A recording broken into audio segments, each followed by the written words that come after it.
Cara, eu queria que você falasse um pouco mais sobre o ambiente, né? Porque o líder, eu falei isso já antes, eu queria entender assim, porque dentro das empresas a gente o líder precisa criar um ambiente propício para que seja harmônico, como a gente falou aqui, e produtivo também, que traga bons resultados. O futebol vive de resultado, né?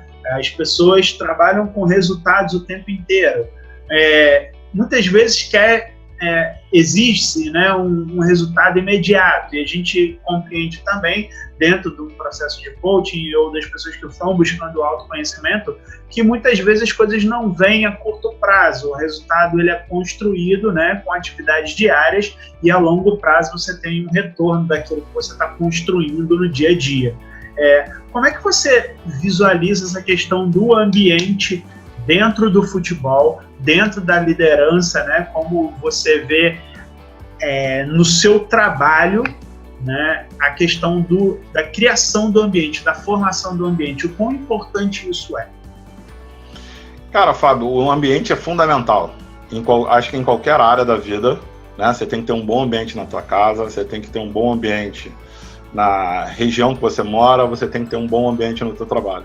O futebol, isso fica muito claro para que você consiga performar em alto nível, né? A gente estava tendo alguns estudos dentro do próprio Inter sobre inteligência emocional, sobre análise de comportamento e que o atleta precisa estar feliz naquilo que ele está fazendo para que ele possa ter um nível de performance otimizado. Então, como é que ele vai estar feliz? Ele precisa ter, a gente falando de ambiente, o que caracteriza o ambiente no futebol?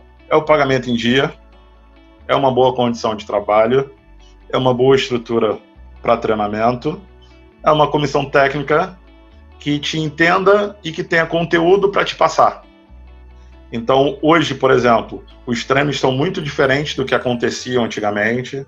Hoje, normalmente, o jogador vai para o treino já tendo uma ideia visual do que vai ser o treino. Então, você consegue, por animações de computador, animações gráficas, demonstrar para o jogador o que vai ser o treino. Então, na hora que você vai explicar na beira do campo, ele já é obrigação dele já ter visualizado aquilo antes, você perde menos tempo, ele entendeu, você esclarece as dúvidas, você tem a ação, o treino fica mais curto, ele vai embora mais rápido, ele consegue otimizar o dia dele. Então, assim, o ambiente ele é fundamental para que você consiga desenvolver o teu objetivo, que é o resultado. Agora você vê muitas vezes no Brasil, muitas equipes acreditam que o pagamento em dia é um benefício, e não é uma obrigação. Então, quando tu não tem um pagamento em dia, tu começa a ter um ruído na comunicação, um ruído no ambiente. Eu ganho muito bem, você não ganha tão bem, o fato do pagamento estar atrasado traz um problema para você muito maior do que para mim, só que eu dependo da tua performance. Então, indiretamente, você me atrapalha. Então, assim, isso é um dos fatores.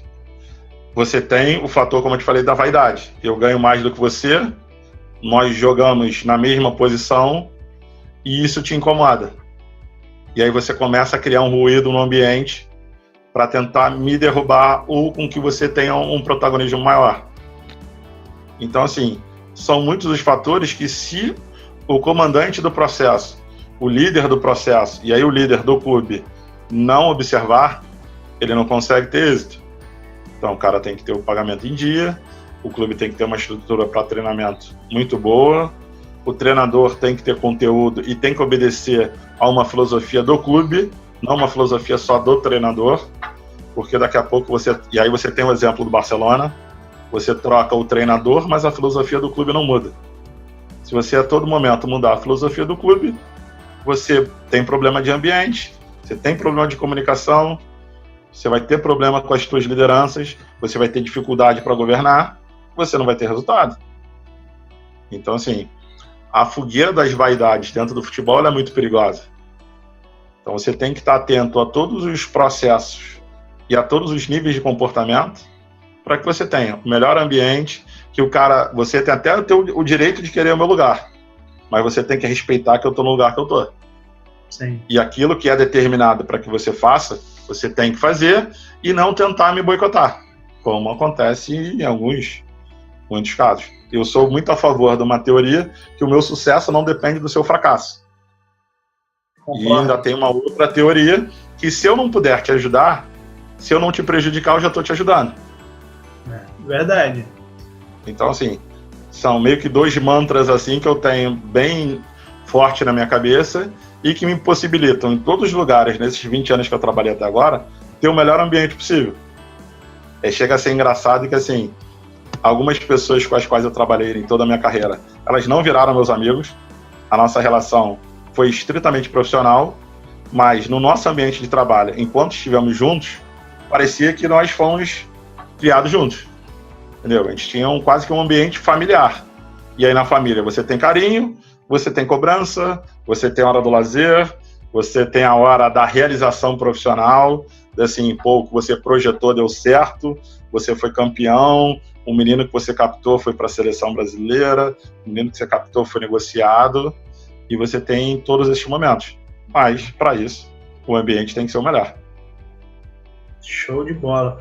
Você acha que esse ambiente, por exemplo, dentro do futebol, o ambiente competitivo ele é muito mais acirrado, né, do que nas empresas? Eu acredito nisso, né?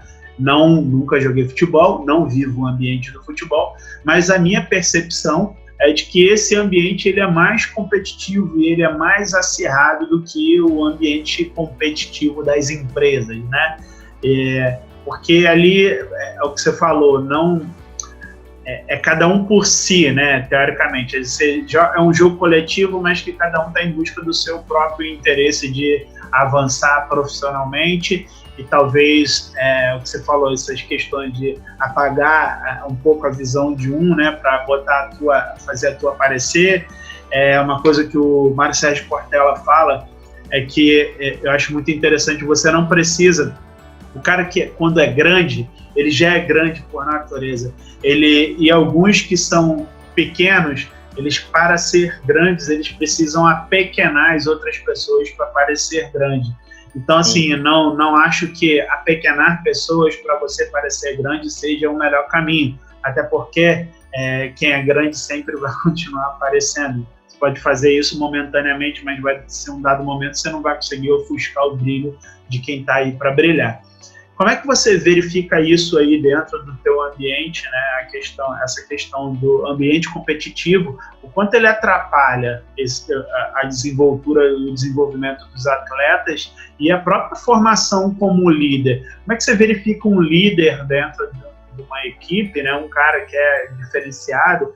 Esses líderes, eles geralmente chegam a se profissionalizar com essa questão ética, né? De estar buscando o seu melhor sem prejudicar o outro? Assim, alguns detalhes que são curiosos e necessitam ser colocados. Quando você fala no líder, é um cara que na cabeça do treinador ele é um exemplo para o treinador. Então, se aquele treinador chega ao profissional, o menino que na base foi líder com ele vai ter espaço. Não necessariamente no mesmo clube, mas pode ser em outro clube. Na questão da liderança, falando dos profissionais que militam com o futebol, se o futebol tivesse uma política de cargos e salários, por exemplo, muito dos problemas seria resolvido. Porque hoje o meu cargo é X, o meu salário é X. Só que você tem dentro de um clube pessoas que fazem a mesma função com uma diferença salarial absurda. Isso reacende a fogueira das vaidades. Eu trabalho a mesma coisa que o Fábio, sou tão competente quanto ele, por que ele ganha 10 vezes o que eu ganho? Então, assim, isso é um problema. E aí, voltando na questão dos atletas.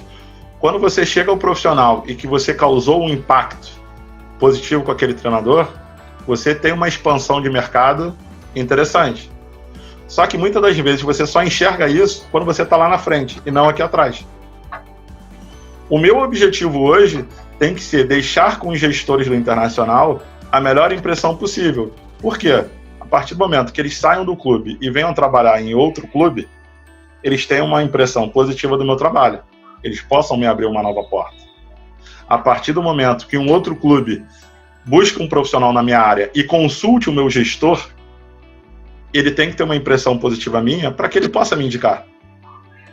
É fácil hoje, eu tenho 37 para 38 e entender isso.